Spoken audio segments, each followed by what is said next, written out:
నమస్తే, welcome to Suman TV. నేను విష్ణు. ప్రస్తుతంతో పాటు బిజినెస్ అనలిస్ట్ వెంకట్ మేకా ఉన్నారు. వారితో మాట్లాడదాం. సార్ నమస్తే. సార్ నమస్తే విష్ణు గారు. వెంకట్ గారు, సాధారణంగా స్టాక్ మార్కెట్ గురించి మాట్లాడుకుంటున్నప్పుడు అందరూ సర్వసాధారణంగా ఈ ప్రైస్ యాక్షన్ గురించి, టెక్నికల్ ఇండికేటర్స్ గురించి, అదేవిధంగా ఫండమెంటల్ అనాలిసిస్ గురించి ఎక్కువగా మాట్లాడుతుంటారు. అయితే ఇవి కాకుండా స్టాక్ మార్కెట్లో బాగా డబ్బులు సంపాదించడానికి ఏవైనా సులువైన మార్గాలు కానీ, సులువైన టెక్నిక్స్ ఏమన్నా ఉంటాయి అంటారా? అసలు చాలా రకాల టెక్నిక్స్ ఉన్నాయి విష్ణు గారు.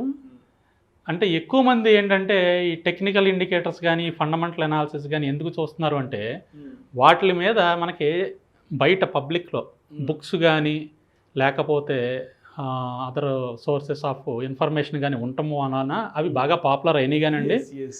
మనకి వివిధ రకాల మార్గాలు చాలా ఉన్నాయండి. ఇవి కాకుండా మార్కెట్ని అనాలిసిస్ చేసి మార్కెట్లో చిన్న చిన్న వెరీ సింపుల్ టెక్నిక్తో మనం మార్కెట్ని స్టడీ చేసి మార్కెట్లో సంపాదించే మార్గాలు అయితే చాలా ఉన్నాయండి. వాటిల్లో ఒక సింపుల్ టెక్నిక్ అండి, చాలామంది నెగ్లెక్ట్ చేస్తారు ఈ టెక్నిక్ని. అంటే ఈ విషయాన్ని కూడా చాలామంది పట్టించుకోరు. వాల్యూమ్ అనాలిసిస్ అండి. Volume analysis.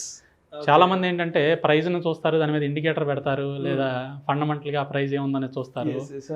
ఆర్ఓసి అంటారు, ఆర్ఓఈ అంటారు, పిఈ అంటారు, ఇలా రకరకాలుగా ఫండమెంటల్ అనాలిసిస్ కూడా చేస్తారు. కానీ వాల్యూమ్ మీద అనాలిసిస్ చేసే వాళ్ళు చాలా తక్కువ మంది ఉన్నారండి. లేరు అని అనట్లేదు, చాలా తక్కువ మంది ఉన్నారు. కాకపోతే పాపులారిటీ అనేది మిగతా వాటితో పోలిస్తే కంపారిటివ్లీ వెరీ లో అండి. సో మనం వాల్యూమ్ అనాలిసిస్ మీద కాన్సన్ట్రేట్ చేసి దాన్ని బేస్ చేసుకుని మనం కనుక చూసుకోగలిగితే ఇంట్రాడేలో అయినా పొజిషనల్గా అయినా ఎలా అయినా కూడా స్టాక్ యొక్క మూమెంట్ మనకు అర్థమైపోతుందండి. ఓకే. సో వాల్యూమ్ ఏం చెప్తుంది మనకి, దానిలో ఉన్న స్ట్రెంగ్త్ ఎంత, బయింగ్ స్ట్రెంగ్త్ ఎంత ఉంది, సెల్లింగ్ స్ట్రెంగ్త్ ఉంది, ఎటు సైడ్ మూమెంటం ఎక్కువ ఉందో మనకి తెలిస్తే మనకి బయింగ్ స్ట్రెంగ్త్ కనబడింది అనుకోండి బై వైపు వెళ్తాం, సెల్లింగ్ స్ట్రెంగ్త్ వాల్యూమ్లో ఎక్కువ ఉందనుకోండి సెల్ సైడ్ వెళ్తాం. చాలామంది అంటారు ప్రతి ట్రాన్సాక్షన్కి equal number of buyers sellers ఉన్నారు, ఇంకా దాంట్లో బయింగ్ స్ట్రెంత్ ఏంటి, సెల్లింగ్ స్ట్రెంత్ ఏంటి అంటారు. కానీ అది ఉన్నా కూడా బయింగ్ స్ట్రెంత్, సెల్లింగ్ స్ట్రెంత్ అనేది మనం కనుక్కోవచ్చండి. సో దానికి వేరే టెక్నిక్స్ చాలా ఉన్నాయి. సో ఈ వాల్యూమ్ అనాలిసిస్ మీద ఒక ఇంట్రాడే సింపుల్ టెక్నిక్తో ఇంట్రాడే ఒక స్ట్రాటజీ ఒకటి నేను చెప్తానండి. ఈ టెక్నిక్ ద్వారా ఏం ఇండికేటర్లు యూజ్ చేయకుండా కేవలం వాల్యూమ్ని అబ్జర్వ్ చేస్తా మనం ఇంట్రాడేలో చాలా సింపుల్గా డబ్బులు సంపాదించే మార్గం అనేది నేను ఇప్పుడు చెప్తానండి. దాన్ని ఇంట్రాడే అనుకోండి, లేకపోతే 1 or 2 days హోల్డింగ్ కాబట్టి బీటీఎస్టీ అనుకోవచ్చు, ఎలా అయినా అనుకోండి. బీటీఎస్టీ అంటే కొంతమంది తెలియకపోవచ్చు, దాన్ని బై టుడే సెల్ టుమారో అంటారు. Okay okay. సో అంటే ఈ రోజు కొని రేపు అమ్మొచ్చు.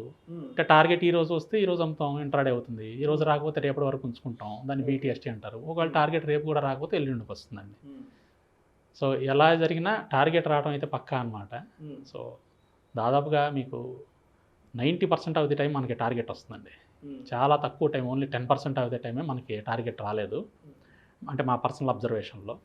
అంటే ఇక్కడ చూజింగ్ ఆఫ్ స్టాక్ కూడా చాలా ఇంపార్టెంట్. ఈ స్ట్రాటజీతో పాటు ఒక చిన్న కామన్ సెన్స్ కూడా ఉపయోగించుకుంటే మన స్ట్రాటజీ అనేది మంచి సక్సెస్ రేట్ వస్తుందండి. సో అంతా సిస్టమ్ మీదే వదిలేయకుండా కొంత మన కామన్ సెన్స్ కూడా పెట్టాలి అక్కడ. అంతే కదండి. ఆబ్వియస్లీ. ఇప్పుడు డ్రైవర్ లేని కార్ అని చెప్పేసి అందరూ ఎక్కుతారు. మన పంజాగుట్లో తోలమంటే డ్రైవర్ లేని కార్ వెళ్తుందా? లేదు కదా. సో అక్కడ మనం ఖచ్చితంగా స్టీరింగ్ కంట్రోల్ తీసుకోవాలి కొద్దిగా. సో మార్కెట్ కూడా అంతే. పూర్తిగా స్ట్రాటజీ మీద మనం పూర్తిగా వదలకుండా ఒక 5%, 10% మన కామన్ సెన్స్ కూడా ఉపయోగించి, అంటే స్టాక్ సెలక్షన్ వరకు మాత్రమే మనం ఉపయోగించి చేసుకుంటే ఖచ్చితంగా మంచి సక్సెస్లోకి వెళ్తామండి.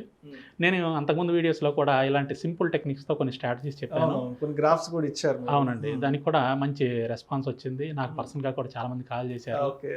సో మేము రీసెంట్గా మార్కెట్లోకి వచ్చామండి, ఈ స్ట్రాటజీస్ మాకు బాగా యూజ్ అయినాయి, మేము చేస్తున్నామని కూడా చెప్పారు. నా టెలిగ్రామ్ ఛానల్లో కూడా జాయిన్ అయ్యి బాగా ఇచ్చేసారు అనమాట. సో ఒకసారి ఈ స్ట్రాటజీ గురించి నేను డిస్కస్ చేస్తానండి. ఒకసారి చెప్తాను దీని గురించి. మనం స్టాక్ సెలెక్షన్ చేసుకున్న తర్వాత ఏదైనా స్టాకు మనం అబ్జర్వ్ చేయాల్సిన పాయింట్ ఏంటంటే, దాన్ని tradingview.com అనే వెబ్సైట్లో ఆ స్టాక్ యొక్క క్యాండిల్ స్టిక్ చార్ట్ని ఓపెన్ చేయండి. సో tradingview.com ఏంటంటే మనకి ఫ్రీగా చార్టింగ్ సాఫ్ట్వేర్ అండి, ఫ్రీగా చార్ట్స్ని ప్రొవైడ్ చేస్తుంది అనమాట. ప్రపంచంలో ఏ స్టాక్కి సంబంధించిన చార్ట్ అయినా దాంట్లో మనం ఫ్రీగా చూడొచ్చు. సో tradingview.comలో ఆ స్టాక్ యొక్క క్యాండిల్ స్టిక్ ప్యాటర్న్ చార్ట్ని, టైప్స్ ఆఫ్ చార్ట్స్ అని ఉంటాయండి, వాటిలో క్యాండిల్ స్టిక్ ప్యాటర్న్ చార్ట్ని మనం ఓపెన్ చేసిన తర్వాత దాన్ని టైం ఫ్రేమ్ 15 నిమిషాల టైం ఫ్రేమ్ పెట్టుకోవాలండి. ట్రేడింగ్ వ్యూలో క్యాండిల్ స్టిక్ చార్ట్ ఓపెన్ చేసి దాంట్లో 15 నిమిషాల టైం ఫ్రేమ్ పెట్టుకోవాలి. నేను ఇది ఎలాబరేట్గా ఎందుకు చెప్తున్నానంటే కొత్త వాళ్ళు చాలామంది చూస్తున్నారు కాబట్టి వాళ్ళకి అర్థం అవడం కోసం, తెలిసిన వాళ్ళు బోర్ అనుకోవద్దు. సో 15 నిమిషాల టైం ఫ్రేమ్ పెట్టుకున్న తర్వాత అబ్జర్వ్ చేయాల్సిన పాయింట్ ఏంటంటే రోజు మొత్తంలో ఏదైనా 15 నిమిషాల వాల్యూమ్ బార్ కింద మనకి వాల్యూమ్ బార్స్ వస్తాయండి. ఇన్ కేసు వాల్యూమ్ బార్స్ రాకపోతే పైన ఇండికేటర్స్లోకి వెళ్ళి వాల్యూమ్ అని టైప్ చేస్తే వాల్యూమ్ బార్స్ ఇండికేటర్ సెలెక్ట్ అవుతుంది, కింద వాల్యూమ్ బార్స్ వచ్చేస్తాయండి. పైన ఏమో ప్రైస్ వస్తుంది, కింద వాల్యూమ్ బార్స్ వస్తుంది. సో ఇప్పుడు మీకు ఎగ్జాంపుల్లో ఈ చార్ట్ చూపిస్తున్నాను చూడండి. మన ఎగ్జాంపుల్లో మనం పెట్టుకున్న చార్ట్ వచ్చేసి ఎస్ కార్డ్స్ అండి. మీకు పైన యారో మార్క్తో నేను ఎస్ కార్డ్స్ చూపించాను. ఆ ఎస్ కార్డ్స్ పక్కన 15 అని ఉంది కదండి, అదేమో 15 మినిట్స్ టైం ఫ్రేమ్ అండి, క్యాండిల్ స్టిక్ ప్యాటర్న్. సో ఎస్ కార్డ్స్ 15 మినిట్స్ చార్ట్లో నేను కింద వాల్యూమ్ బార్స్ని మార్క్ చేశాను చూడండి. అక్కడ వాల్యూమ్ బార్లో 15 నిమిషాల వాల్యూమ్ బారు ఏదైతే ఉందో మార్క్ చేసింది అది ప్రీవియస్ 3 డేస్ వాల్యూమ్ బార్స్ ఏదైతే ఉంటాయో ఆ 3 డేస్ వాల్యూమ్ బార్స్ కన్నా కూడా నేను మార్క్ చేసిన వాల్యూమ్ బార్ పెద్దగా ఉంటుంది. అంటే ఏదైనా వాల్యూమ్ బారు ప్రీవియస్ 3 డేస్ వాల్యూమ్ బార్స్ కన్నా పెద్దగా ఉండి దానికన్నా ముందు వాల్యూమ్ బార్ కన్నా కూడా ఇది 2 టైమ్స్ పెద్దగా ఉండాలి. ప్రీవియస్ 3 డేస్ వాల్యూమ్ బార్ కన్నా హైయెస్ట్ ఉండాలి, ముందు వాల్యూమ్ బార్కి 2 టైమ్స్ హైయెస్ట్ ఉండాలి. ఆ ఉన్న వాల్యూమ్ బార్నే మనం సెలెక్ట్ చేసుకోవాలి.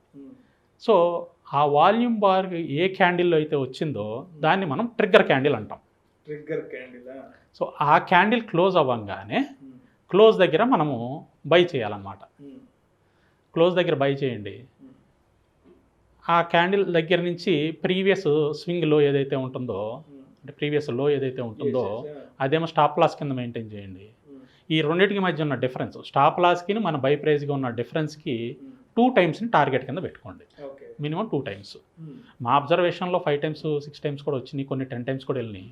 బట్ సేఫ్ సైడ్గా 2 టైమ్స్ పెట్టుకోండి. సో మీకు ప్రతిదీ కూడా నేను ఇక్కడ చార్ట్లో మార్క్ చేశాను చూడండి. ఎస్ కార్డ్స్లో మనకి ఎక్కడైతే వచ్చిందో బై అనేది, ఆ బై దగ్గర నుంచి నెక్స్ట్ డే కాకుండా ఆ తర్వాత రోజు మనకి టార్గెట్ వచ్చింది. టార్గెట్ వచ్చిన తర్వాత కూడా ఇంకా పైకి వెళ్ళింది, కానీ మనం 2 టైమ్స్ రాగానే మనం టార్గెట్ దగ్గర తీసేసాం. సో ఎంత సింపుల్గా ఇక్కడ మనం ఏ ఇండికేటర్లు యూజ్ చేయలేదండి. పైన ప్రైస్ ఉంది, కింద వాల్యూమ్ ఉంది. మనం అబ్జర్వ్ చేసింది ఏంటి, వాల్యూమ్ 3 రోజుల వాల్యూమ్ కన్నా ఇది ఎక్కువ ఉంది, ప్రీవియస్ క్యాండిల్ కన్నా ఈ క్యాండిల్ వాల్యూమ్ డబుల్ ఉంది, 2 టైమ్స్ ఎక్కువ ఉంది. సో ఏదైతే ఉందో ఆ క్యాండిల్ క్లోజ్ దగ్గర మనం బై చేస్తున్నాం.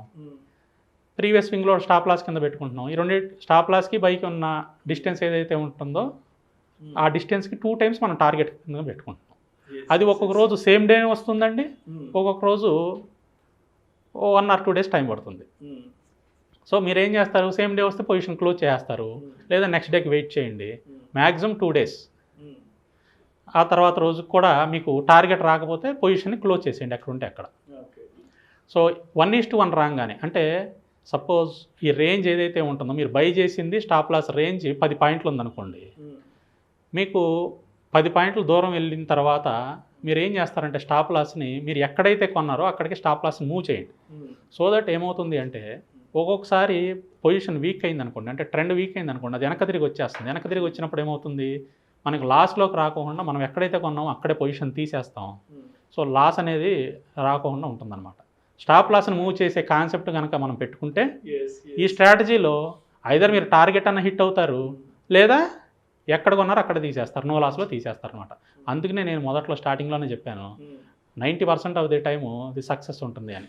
మనకి స్టాప్ లాస్ హిట్ అయితేనే ఫెయిల్యూర్ అంటాం, కానీ స్టాప్ లాస్ హిట్ అయిపోతే సక్సెస్ కింద ట్రీట్ చేస్తాం. కాబట్టి మోస్ట్ ఆఫ్ ది టైం మనకి సక్సెస్లోనే ఉంటుంది. మా పర్సనల్ అబ్జర్వేషన్లో 5 times 10 times కూడా వెళ్ళినాయండి స్టాక్స్.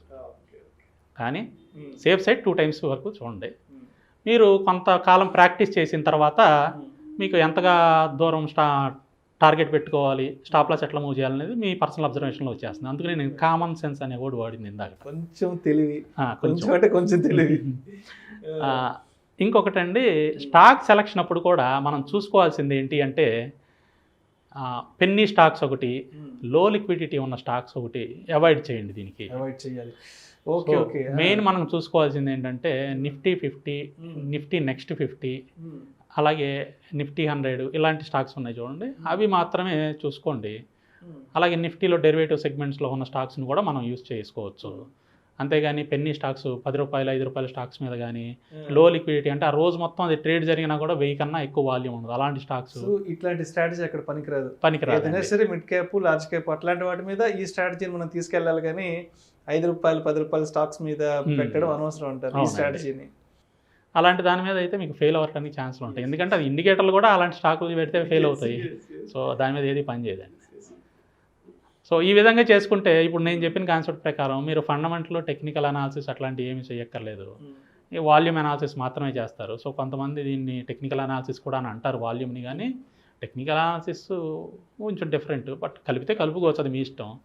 నేనేం చెప్తున్నాను అంటే కేవలం కింద వచ్చే వాల్యూమ్ బార్నే చూడండి, దాని సబ్సిక్వెంట్గా 3 days బ్యాక్ క్యాండిల్ ప్యాటర్న్ ఎలా ఉందో చూసుకొని చేసుకుంటే చాలా సింపుల్గా ఈ స్ట్రాటజీతో సక్సెస్ అవడానికి స్కోప్ ఉందండి. Right. Thank you sir. Thank you so much Venkat గారు. పెద్ద టెక్నికల్ ఇండికేటర్స్ అవసరం లేకుండానే, ఫండమెంటల్ అనాలిసిస్ అవసరం లేకుండానే కాస్త తెలివి ఉపయోగించి మరి కాసులు కురిపించే ఈ టెక్నిక్ని మనం ఏ విధంగా ఐడెంటిఫై చేసుకోవాలి, స్టాక్ మార్కెట్లో డబ్బులు కొంచెం తెలివి ఉపయోగించి ఏ విధంగా సంపాదించుకోవాలి, దానికి ఉన్న సింపుల్ టెక్నిక్స్ ఏంది అనే అంశం గురించి ఆడియన్స్కి చాలా క్రిస్టల్ క్లియర్గా, డీటెయిల్డ్గా ఎక్స్ప్లెయిన్ చేశారు sir. Thank you so much sir. Thank you Vishnu గారు.